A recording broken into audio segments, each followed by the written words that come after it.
આજના આ વિડીયોમાં આપણે ધોરણ 7 માં ગણિત વિષયમાં પ્રથમ પ્રકરણની અંદર સ્વાધ્યાય 1.3 માં પ્રશ્ન 5 નો અભ્યાસ કરવાના છીએ।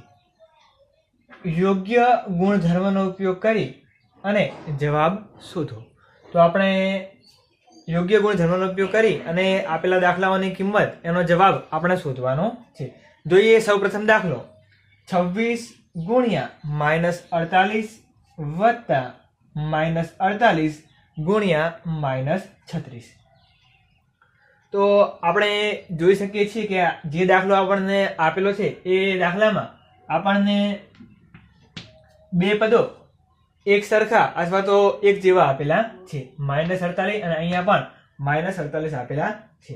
તો આપણે શું કરીશું, જે બંને એક જેવા પદો છે એને આપણે કોમન નીકાળી દઈશું। તો આપણે અહીંયા -48 જે એક જેવું પદ હતું તે આપણે કોમન નીકાળી દીધું, ગુણ્યા આ -48 એના સિવાય બંને પદો કયા વધ્યા, એક 26 વધ્યા અને બીજું પદ વધ્યું -36। તો કૌંસમાં લખીશું 26, અહીંયા પ્લસની નિશાની આપેલી છે પ્લસ અને -36। સૌપ્રથમ આપણે શું કર્યું કે આપણને જે દાખલો આપેલો હતો એ દાખલામાં બે પદો આપણને એક સરખા અથવા તો એક જેવા આપેલા હતા, એ આપણે અહીંયા કોમન નીકાળી દીધું અને એના સિવાયના બંને પદો વધ્યા, એક 26 વધ્યા અને બીજું પદ વધ્યું -36। તો આપણે આ બંને પદોનું સૌપ્રથમ સાદું રૂપ આપીશું। તો અહીંયા -48 ને આપણે એમને એમ રાખીશું, ગુણ્યા આ પદનું સાદું રૂપ આપીશું। તો અહીંયા વત્તા ઓછા ઓછા, તો 26 ઓછા 36।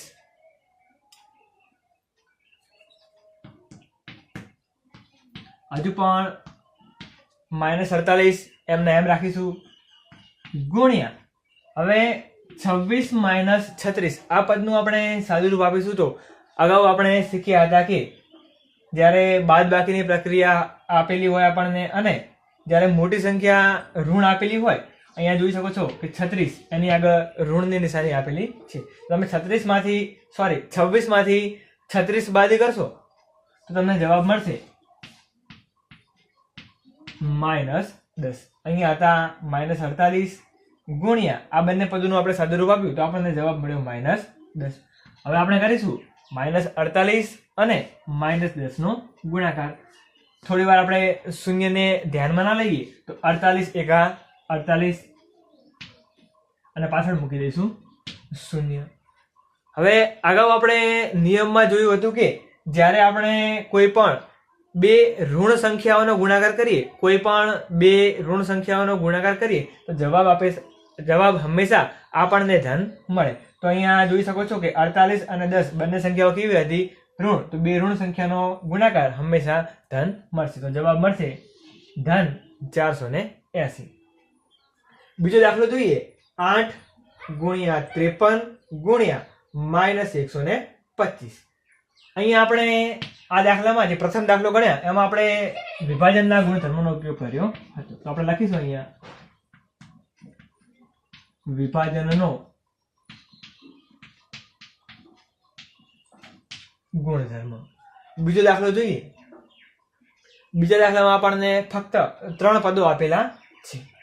તો આપણે જોઈએ કે આ 125 અને 8 એ બંનેનો આપણે ગુણાકાર કરીએ તો 125 8 આપણને 1000 મળે અને જવાબ 1000 મળે તો આપણે સરળતાથી એનો 53 ની સાથે ગુણાકાર કરી શકીએ। તો આપણે શું કરીશું, આ -125 અને આ જે 53 છે એ બંનેના ક્રમની અદલા બદલી કરીશું। તો ક્રમની અદલા બદલી એટલે કે આપણે ક્રમના નિયમનો ઉપયોગ કરીશું। તો કૌંસમાં લખીશું ક્રમનો ગુણધર્મ।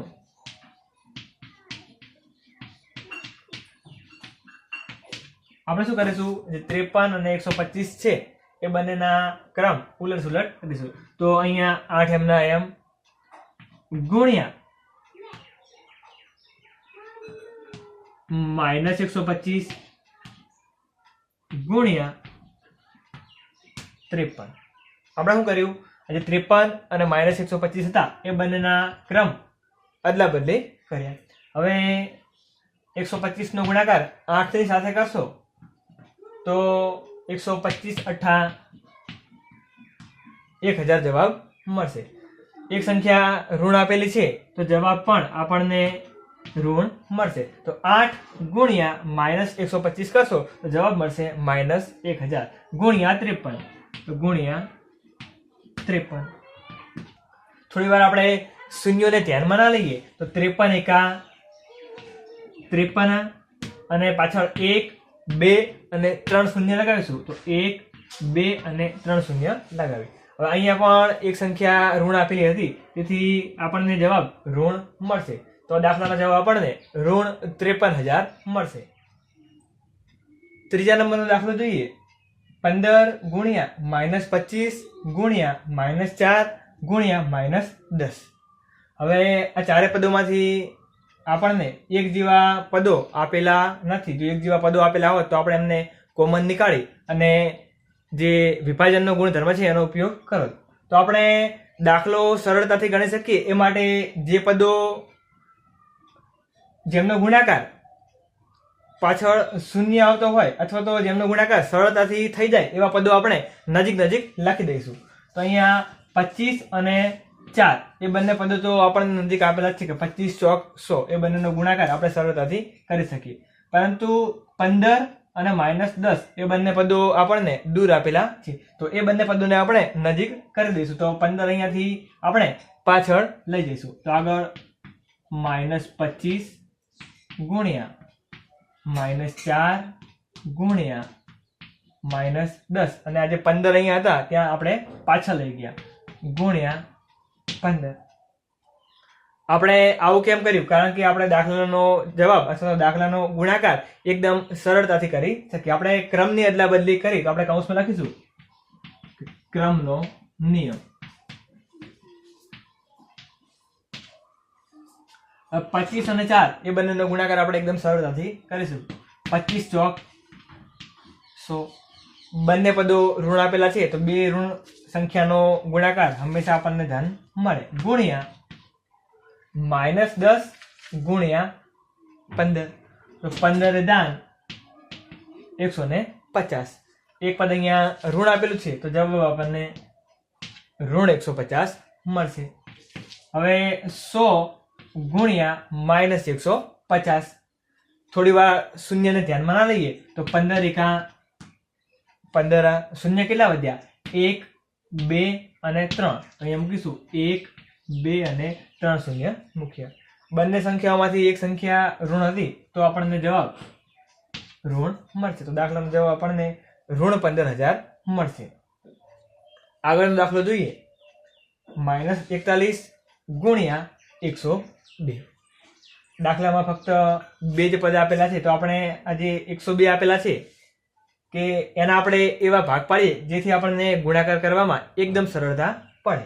તો -41 એમના એમ ગુણ્યા આજે 102 આપેલા છે એ 102 ના આપણે ભાગ પાડીશું. 102 ના ભાગ પાડીશું આપણે 100 + 2. આમાં આપણે વિભાજનના ગુણધર્મનો ઉપયોગ કર્યો તો લખશું વિભાજનનો ગુણધર્મ.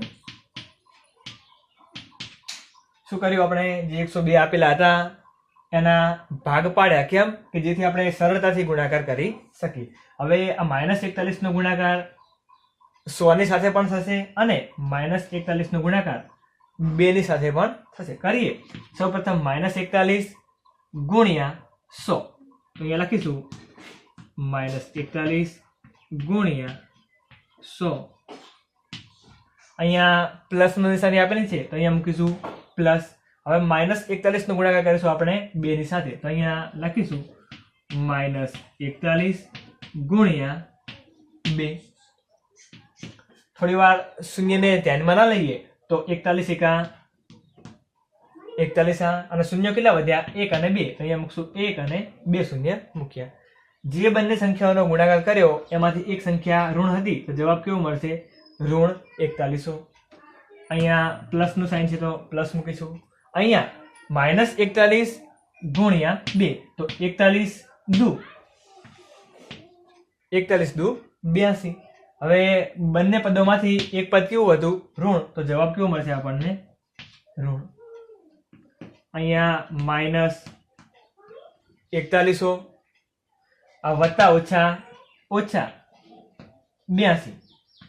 હવે જ્યારે પણ આપણને બંને ઋણ સંખ્યાઓ આપેલી હોય તો હંમેશા બંને ઋણ સંખ્યાઓનો સરવાળો થાય અને એની આગળ ઋણનું ચિહ્ન લાગે.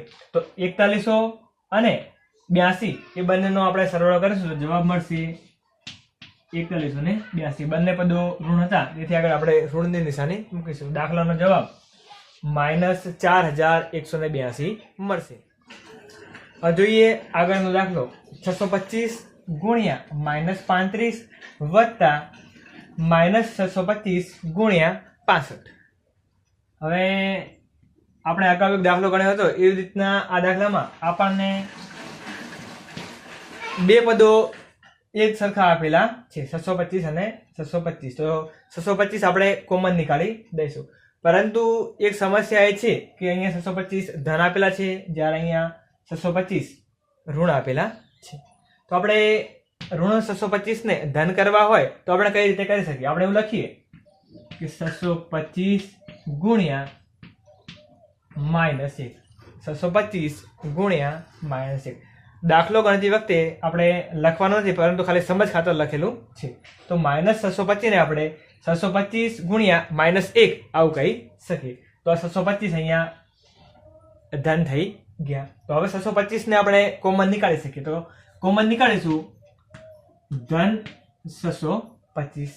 625 નીકળી ગયા તો અહીંયા વધ્યા -35 ગુણ્યા અહીંયા વધ્યા -35. અહીંયાથી 625 નીકળી ગયા તો વધ્યું શું? -1 ગુણ્યા 65. તો 65 ને તમે -1 વડે ગુણો તો જવાબ મળે -65. તો હે આ -65. અહીંયા વત્તાકારની નિશાની હતી તો અહીંયા પણ આપણે મૂકીશું વત્તાકારની નિશાની.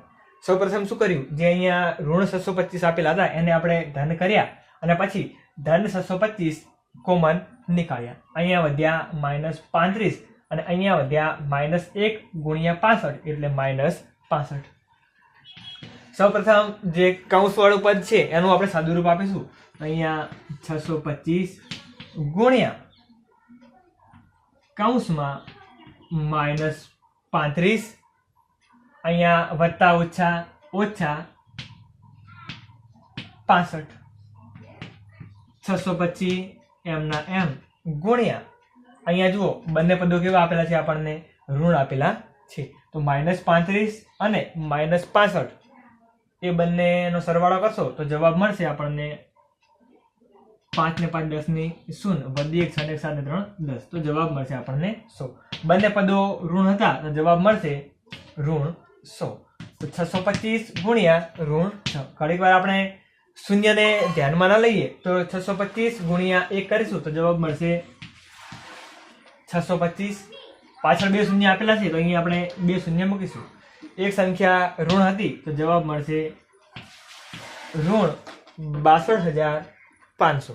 તો આવી જ રીતના તમે સ્વાધ્યાય 1.3 માં પ્રશ્ન નંબર 5 ની અંદર બીજા દાખલાઓ સરળતાથી ગણી શકો છો. આ દાખલામાં આપણે જે વિભાજનનો ગુણધર્મ હતો એનો આપણે ઉપયોગ કર્યો હતો. તો અહીંયા લખશું વિભાજનનો ગુણધર્મ.